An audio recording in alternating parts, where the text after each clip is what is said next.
Au nom du Père et du Fils et du Saint-Esprit. Amen. Merci Seigneur pour ce jour nouveau que tu nous donnes, ce dimanche qui t'est consacré. Merci Seigneur de nous avoir rassemblés en famille dans nos différentes communautés paroissiales pour chanter et glorifier ton nom. Merci pour la parole que tu nous as transmise afin qu'elle nous enseigne et qu'elle nous fasse grandir dans ton amour. Merci Seigneur pour le pain de vie reçu. Merci pour la communion fraternelle. Merci pour ta grâce. Fais en sorte que ce jour de repos te soit entièrement consacré. Nous te le demandons Jésus, toi qui es Dieu et qui règne maintenant et pour les siècles des siècles. Amen. Notre Père qui es aux cieux, que ton nom soit sanctifié, que ton règne vienne, que ta volonté soit faite sur la terre comme au ciel. Donne-nous aujourd'hui notre pain de ce jour. Pardonne-nous nos offenses, comme nous pardonnons aussi à ceux qui nous ont offensés. Et ne nous laisse pas entrer en tentation, mais délivre-nous du mal. Amen. Au nom du Père et du Fils et du Saint-Esprit. Amen. Bonjour chers frères et sœurs, chers amis abonnés, à vous tous, bonjour. Que ferions-nous sans le dimanche, sans le jour du Seigneur? Jour de joie, jour pour nous rassembler en communauté, chanter la gloire de notre Dieu, recevoir sa sainte parole qui nous nourrit et nous fait grandir dans la foi. Jour pour recevoir son corps sacré, son sang précieux. Jour de repos, jour de fête que le dimanche. Heureux pour moi de vous retrouver en ce dimanche 16 août 2020. Je veux dire que la parole de Dieu n'est pas toujours facile à comprendre. Il existe des passages comme celui d'aujourd'hui dans l'Évangile qui nous perturbent parce qu'on a du mal à comprendre le Seigneur Jésus. Oui, du mal à le comprendre. Ce Jésus que nous aimons et que nous servons, c'est lui, le Dieu si attentionné, le Dieu qui n'abandonne pas ceux qui souffrent, le Dieu dont le cœur s'émeut devant la souffrance des hommes et des femmes. C'est ce Dieu qui part à la recherche de la brebis égarée et malade pour la ramener dans le vert pâturage et la soigner. Oui, c'est ce Jésus que nous aimons et que nous servons. C'est lui le miséricordieux, c'est lui l'agneau de Dieu qui enlève le péché du monde. Ce Jésus que nous aimons et que nous servons, c'est lui la bonté incarnée qui donne sa vie pour que nous vivions de sa vie. Ce Jésus que nous servons et que nous aimons, c'est lui le Dieu de la compassion, celui qui est venu appeler non pas les justes, mais les pécheurs, non pas les bien portants, mais les malades. C'est lui, ce Jésus que nous aimons et que nous servons. Et pourtant, à la lecture de cet évangile, nous sommes intrigués par l'attitude de Jésus en face de cette femme qui lui demande un miracle. À la lecture de l'évangile de ce 20e dimanche du temps ordinaire, nous avons deux impressions. La première impression qui ressort, c'est que Jésus ne voudrait pas aider cette femme qui souffre, non pas pour elle-même, mais pour sa fille qui est possédée par un esprit mauvais. Et la deuxième interprétation, qui naît d'une lecture superficielle, c'est que lorsque Jésus accepte au moins d'écouter cette femme, c'est qu'il voudrait la rabaisser et l'humilier. En effet, une lecture superficielle de cet évangile nous montre deux personnes. La première, c'est cette femme qui est dans le besoin, dans la souffrance pour sa fille qui est possédée et qui voit en Jésus celui qui est capable de lui redonner sa liberté, de la guérir. Et la deuxième personne, c'est Jésus, capable de faire ce miracle et pourtant qui se refuse à le faire. C'est cette impression que nous avons de l'évangile quand nous faisons une lecture superficielle. C'est pourquoi, mes frères et sœurs, l'Église a toujours répété qu'il est très dangereux de prendre sa Bible, de sortir dans la rue et de commencer à prêcher. Surtout quand nous devons enseigner, prêcher pour des multitudes de personnes, pour une foule, pour des milliers de personnes. Cela nécessite une certaine préparation parce que les lectures superficielles de la parole de Dieu sont très dangereuses pour l'âme de nos fidèles. Une lecture en profondeur nous conduira à nous demander encore une fois à quoi servent les miracles. Quel est le sens des miracles de Jésus? Les miracles sont-ils des actions humanitaires pour soulager la souffrance des personnes, des hommes et des femmes de ce monde? Les miracles sont-ils une action de caritas, comme nous le voyons? Et je ne dis pas que ce sont de mauvaises choses, ce sont de très bonnes choses. Mais les miracles servent-ils seulement à soulager nos nécessités matérielles, nos nécessités physiques?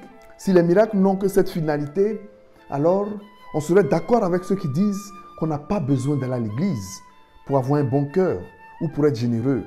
Parce que dans ce monde, on rencontre chaque jour des hommes et des femmes qui ne fréquentent ni notre église catholique et qui n'appartiennent à aucune autre église, mais qui sont généreux pour leurs frères et sœurs, qui posent des actions de générosité pour leur population, pour leur entourage, sans appartenir à notre foi. On peut donc dire que soulager la souffrance d'une personne, lui donner du pain, l'aider dans sa nécessité, ce n'est pas cela la finalité des miracles.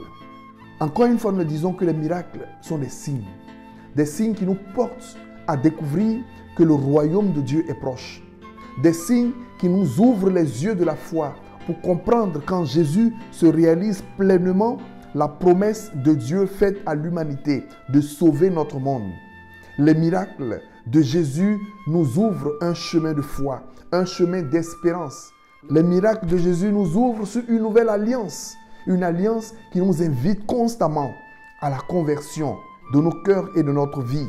Car les miracles ne recherchent pas seulement à soulager notre vie matérielle, à obtenir la prospérité dans nos entreprises, à obtenir la guérison de nos corps malades. Les miracles vont au-delà de la matérialité de ce monde.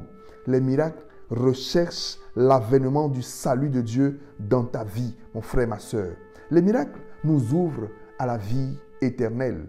Et ce bien spirituel dépasse de très très loin tout ce que nous pouvons rechercher ici-bas. C'est pourquoi en parcourant l'évangile, nous verrons toujours Jésus faire l'éloge des personnes qu'il guérit en leur disant « ta foi t'a sauvé ». Oui, les miracles sont un appel à la foi, des signes qui doivent conduire à la foi. Et le miracle se produit dans un contexte, dans un environnement de foi. Telle est la pédagogie de Jésus vis-à-vis de cette femme cananéenne qui n'avait même pas la foi juive, qui était étrangère, qui n'avait pas la foi juive. Et donc, Jésus voulait la mener progressivement à découvrir le sens des miracles afin d'exaucer son désir de guérison pour sa fille possédée par un esprit mauvais. Mon frère, ma soeur, laisse-moi te dire aujourd'hui que Jésus n'est pas mesquin. Jésus n'est pas avare dans ses miracles. Rappelez-vous d'ailleurs l'épisode de l'aveugle de Jéricho, Bartimée. Cet aveugle qui était sur le bord de la route quand Jésus passait avec une foule nombreuse à sa suite. Et il se mit à crier « Seigneur, fils de David, sauve-moi » Alors que la foule tentait de le faire taire, c'est Jésus qui l'appela pour lui dire que cela soit fait selon ta foi. Vois, et ses yeux s'ouvrirent. Jésus n'est pas avare dans ses miracles, mais il attend de nous une attitude de foi. Et comme je l'ai dit, un contexte de foi. Les miracles ne sont pas la finalité de la venue de Jésus. Les miracles sont un moyen pour nous ouvrir sur une réalité plus grande, qui est la vie éternelle.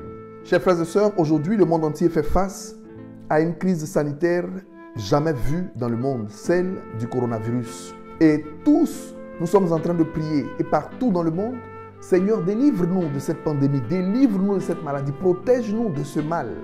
Certains même vont à accuser Dieu de ne pas agir et d'inexister parce qu'il ne fait rien, il ne voit pas. Serait-il un Dieu sourd, muet, un Dieu aveugle, un Dieu insensible? Certains l'accusent. Mon frère, ma soeur, devant les coups durs de ta vie, tu peux avoir l'impression que Dieu n'agit pas. Mais regarde l'attitude de cette femme cananéenne. L'attitude de cette femme qui n'avait même pas la foi juive. Comment est-ce que progressivement, Jésus l'a amenée à découvrir le sens des miracles afin de faire l'éloge de sa foi et de lui obtenir la guérison de sa fille malade. Devant les coups durs de la vie, devant les difficultés financières que nous rencontrons, devant cette crise, devant les problèmes, on peut être tenté d'accuser Dieu, d'être insensible à ce que nous vivons. Non, notre Dieu n'est pas un Dieu insensible. C'est un Dieu qui est venu sauver tout l'homme. Bien sûr, notre vie humaine, matérielle, mais surtout, la vie qu'il nous propose, c'est la vie divine. Cela peut passer par des situations difficiles où nous avons l'impression que Dieu n'agit pas. Et pourtant, Dieu nous demande une seule chose, de lui faire confiance. De lui faire confiance jusqu'au bout. Jésus dit à la femme cananéenne dans l'évangile de ce jour, tiré de Saint Matthieu chapitre 15, versets 21 à 28, que ta foi est grande. Que le Seigneur puisse te dire, mon frère, ma soeur, que ta foi est grande. C'est à cela que Dieu nous appelle. Et en cette semaine, je crois que notre exercice spirituel sera encore une fois de demander au Seigneur de faire grandir en nous la foi, de faire taire les murmures de nos cœurs devant les difficultés de la vie, de faire taire les murmures de nos cœurs devant nos blocages matériels et même devant nos blocages spirituels. Demande sincèrement au Seigneur la grâce de la foi, que grandisse en nous la foi, parce que les miracles ne sont pas la finalité de la mission de Jésus, les miracles sont un moyen. Et les miracles de Jésus ne sont pas des actions humanitaires. Les miracles sont des actions salutaires pour le salut de notre âme, pour le salut de notre vie, à la fin de notre passage sur cette terre. Que Dieu Tout-Puissant t'accorde cette grâce afin que ta foi grandisse. Bien que tout le monde se moque de toi, de ta vie qui est si difficile, et pourtant tu continues de croire, que Dieu te fasse découvrir que la foi est le secret du succès spirituel, que la foi est le secret du déblocage de la situation que tu vis. Demande à Dieu la grâce de croire en lui, même au milieu de 1000 feux, de croire qu'il est le Dieu de ta vie et qu'il est capable de tout accomplir pour toi. Que Dieu te bénisse en cette semaine et n'oublie pas de demander à Dieu la grâce de la foi, qu'il te garde dans son amour et dans sa paix.